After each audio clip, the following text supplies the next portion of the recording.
Hi everyone. Welcome to Play Outside, Adventures with Outdoor Learning in Childcare. I'm Jani Kozlowski, and I'm the Early Education Consultant with the North Carolina Partnership for Children. And I'd like to spend a little time sharing with you some of the research about why it's important to play outside, and also some of the projects that we have going on at NCPC with Smart Start. So first off, why aren't children going outside? Well, for one, there are safety concerns that both parents and teachers have. Parents have a lot of concern about crime, especially, because on the media and TV and news reports, we hear a lot about children that are abducted, but in actuality, the crime rates have gone down since the 1970s. But this is a perceived fear, and that's why we a lot of times don't see children playing outside in neighborhoods. There's also concerns about traffic, which is true. We do have more traffic now than we used to.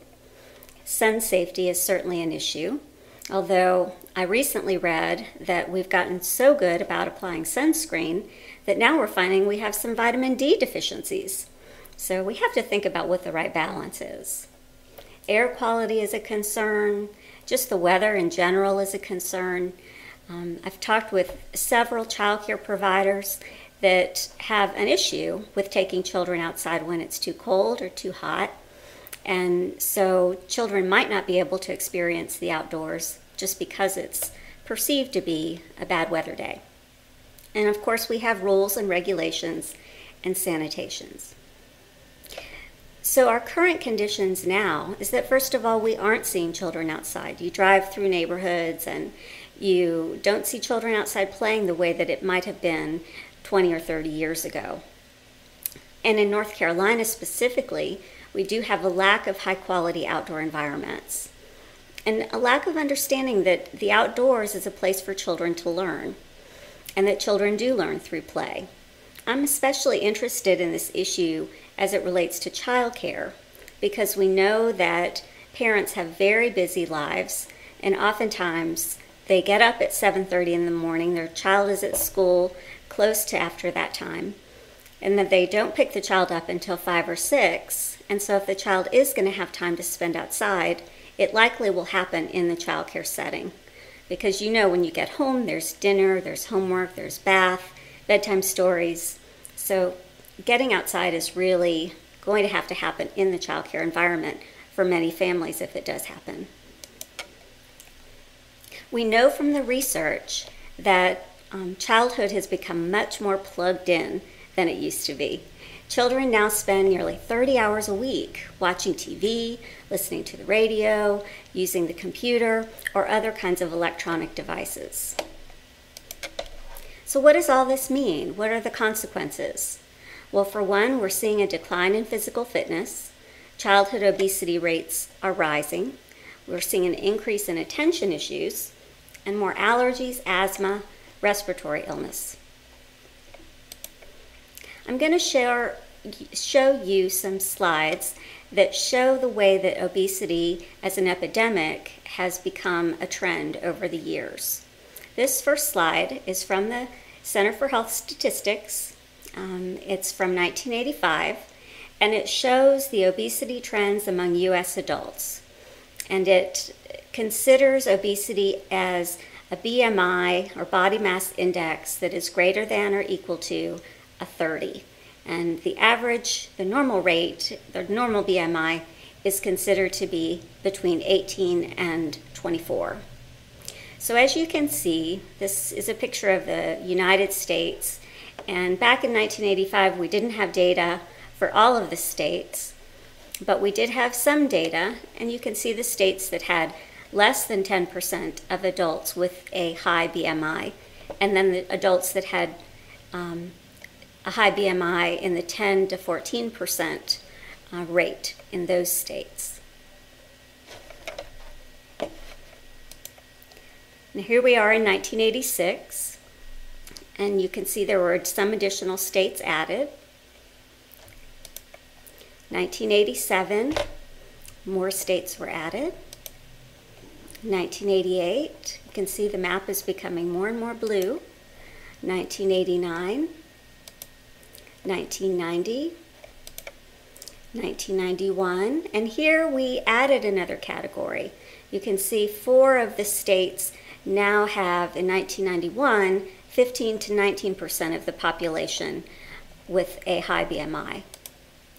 1992, 93, 94, 95, 96, 97, and now again we have another category. 3 of the states had adults, 20% of adults with a higher than average BMI. 1998, 1999, 2000, 2001, and at this point we have 1 state that has 25% of adults with a higher than average BMI.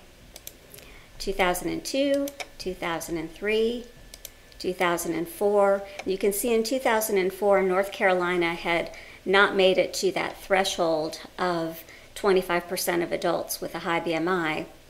But here are the data from 2007, and you can see that by that point we are in the 25% to 29% range, and there are 3 additional states that actually added another category with greater than 30% of adults with a high BMI.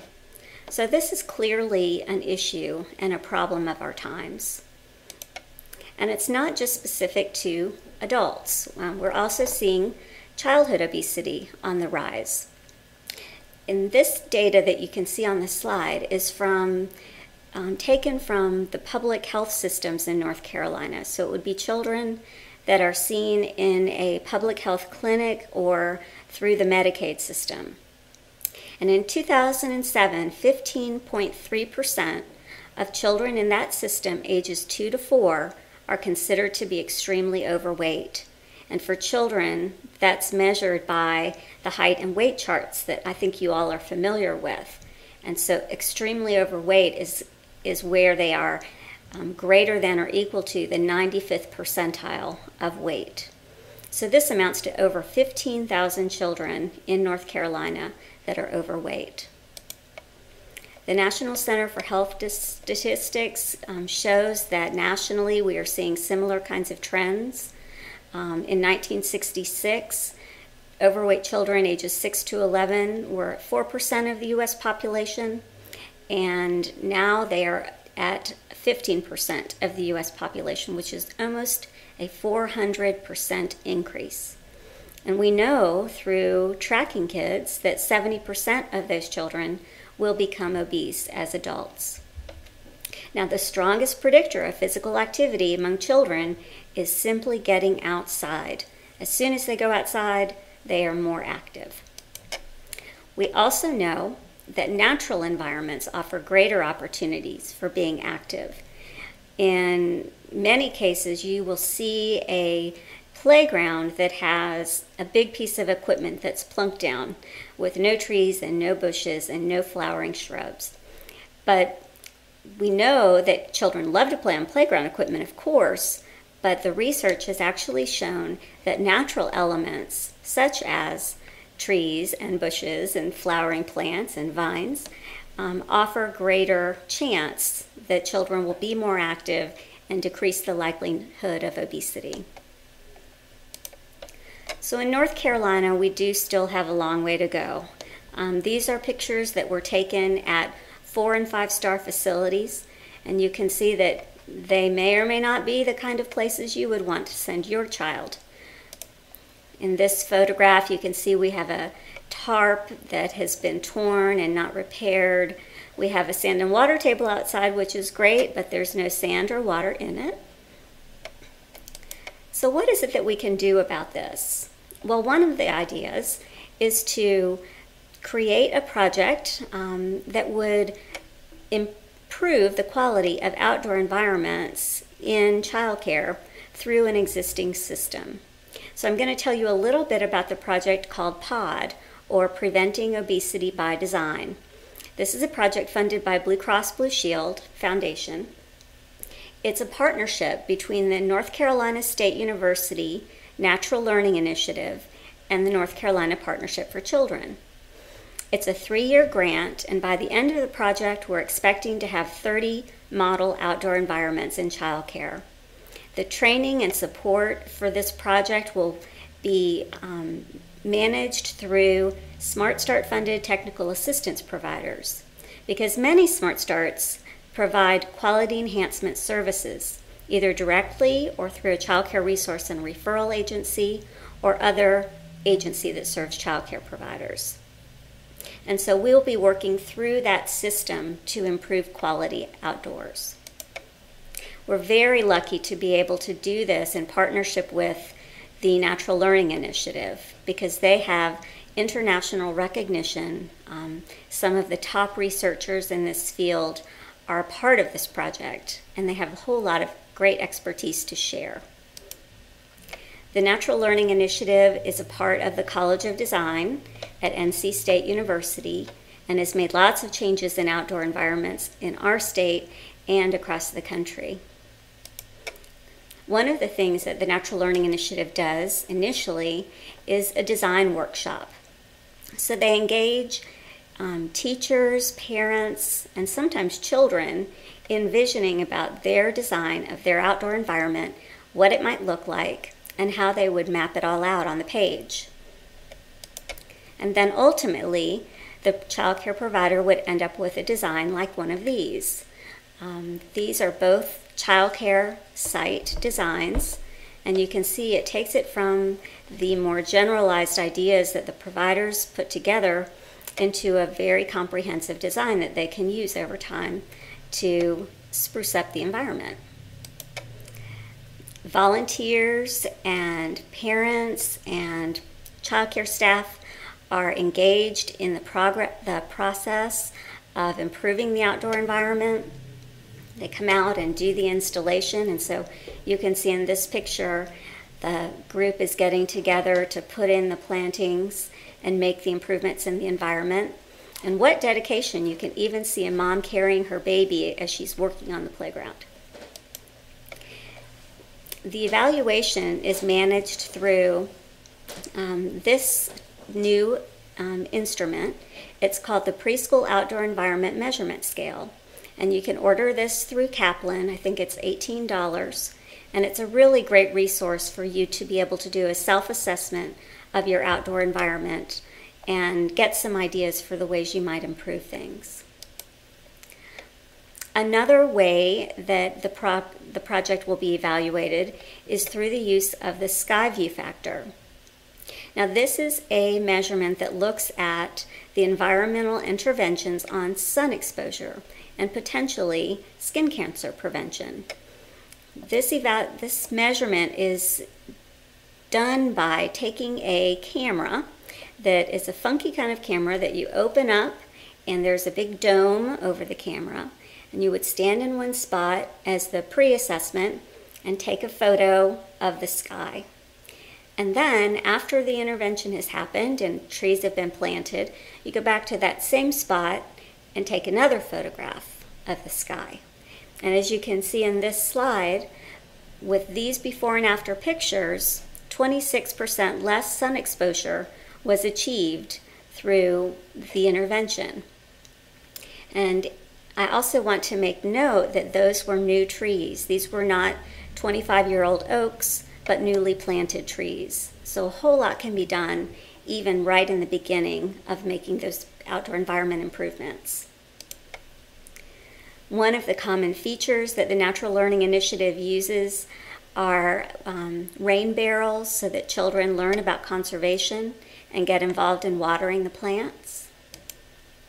And here are a couple of before and after pictures that you can see. In the after picture on the right, you can see that a vine teepee was created and lots of plantings. So it really does change the feel of the place. It makes a huge difference. The Natural Learning Initiative has had lots of other projects that are showcased on their website. So if you go to www.naturallearning.org, you can check them out and find out about other projects that they've been involved with. So some of the things that we're going to expect to see in the outdoor environments that are improved through POD and also through other quality enhancement initiatives, we'll have some of the features that I'd like to share with you. First off, one of the things to think about is how might you use the environment to appeal to the senses. Now this is my son Ricky, and you can see he's getting up close and personal with the sand here. He was using, in that top picture, he was using his head as a bulldozer. And whenever we go to the beach, he gets so covered in sand that I always say that he has SPF, or sand protection factor, because he's so covered. I don't think he needs sunscreen. But anyway, he's really experiencing this sand with the sense of touch to a great degree. So you want to think about, when you're creating the environment, what kinds of senses the children might use to interact with the environment. Are there plants to smell? Are there different types of textures to touch? Are you going to plant a garden so that children might taste the results of the garden that they grow? All kinds of ways to appeal to the senses. And this is a way, too, to make your environment inclusive for children with disabilities. Because thinking about the senses and exploring places through the senses is really the way that all children learn best. Another thing to think about are pathways. Now this is a very expensive and fancy kind of pathway. This photo was taken at the Michigan State University Children's Garden, but you can see that the pathway really encourages children to run and explore, and they have a bridge going over a water feature. But as you can see in this photograph, pathways can be very simple as well, and they help children understand how to get through the environment and may even become a focus of play as well. We're going to take a look at hills. This is something that a lot of times you don't think about when you're looking at your outdoor space, but varying the slope of the land can lead to lots of exciting experiences outdoors. You can see these children are sliding down the hill in cardboard boxes and really enjoying themselves. And I'm sure that you all remember rolling down hills when you were growing up. And again, if you think about those experiences that you had and what you would want all children to experience, the child care setting really does give a great opportunity for that. Another thing to think about are loose parts, and this is a term that is used to describe all of the stuff that is in an outdoor environment that can be moved around. And this is a photograph of Kids Zone at the North Carolina Zoo in Asheboro. And the area is really set up just with pieces of canvas, with tree branches, with stumps, and children can move it around and make things as they wish. And here is my son at that same place, and he created a fort out of some of those materials. He was very proud of that. So this is a stump that they have that children can actually climb through. We're going to think about art, not only how do you bring art outside, but also adding artistic elements to the outdoor environment. Mosaics, murals, a lot of different ways that you can use art and involve artists in your community to improve the outdoor environment. Think about music. This is a little music station that was created, made out of very simple materials. You can see they used a soup ladle and a pan so that children can bang on it. And the materials that are hanging down that look like silver domes, those are just upside down dog water bowls that they've strung up, that when children shake on that string, it makes lots of lovely noise. Dramatic play. There are a lot of opportunities for children to engage in dramatic play outdoors. And even bird blinds. How do you invite our feathered friends to the outdoor environment? Well, when children are around, a lot of times they just want to fly away because of all the activity. But if you create a way for children to peek through something to see the birds, then they might discover some really amazing creatures. So these are the local Smart Start partnerships that will be participating in the Blue Cross Blue Shield funded POD project. And you can take a look that we have some nice distribution across the state, local partnerships that are very large as well as small, urban and rural areas. And there's so much excitement coming from these partnerships and the technical assistance providers that will be working on POD. And all of this really would not have been possible without the North Carolina Outdoor Learning Environments Alliance. This is a statewide collaborative group of folks that come together with this mission of improving quality of outdoor environments and experiences for all children. And through this group is the way that I got to meet Robin Moore and Nilda Costco, who are the folks that work at the Natural Learning Initiative. And it was through this partnership that we came together to create the POD grant. And so it really would not have been possible without the Outdoor Learning Environments Alliance. The Alliance is organized with 3 work groups: professional development and technical assistance, policy and regulation, public awareness and advocacy, and there's a leadership team with representatives from each work group that comes together in order to share information across the work groups. So if you are interested in learning more and getting connected with this group and with other things that are happening in our state, please go to the Outdoor Learning Environments Alliance website, and there is the link. And you can sign up to be a member of the Alliance and also to get more ideas about outdoor play for the children that you care for and the children that you love. So my wish for you is that you will play outside, enjoy the weather, whatever kind it is, and take a child outside and share the kinds of adventures that you've had growing up with the outdoors. Thank you very much for listening.